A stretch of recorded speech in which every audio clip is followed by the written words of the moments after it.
La procédure de demande d'asile en elle-même constitue une violence qui peut entraîner encore plus de troubles.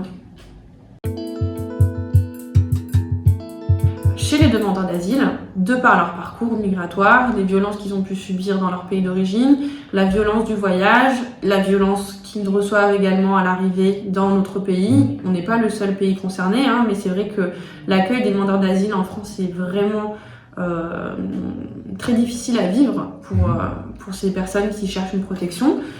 C'est une violence institutionnelle, structurelle.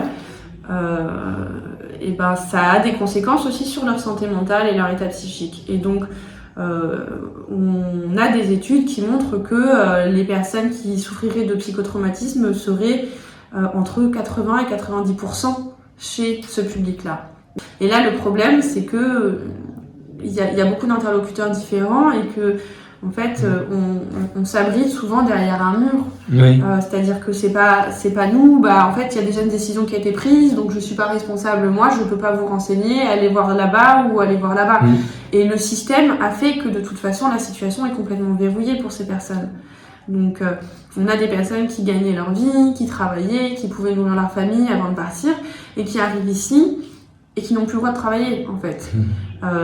Et on les maintient dans une précarité sociale parce que du coup, en les empêchant de travailler, on ne leur permet pas aussi de nouer des relations via les relations professionnelles qu'ils pourraient avoir.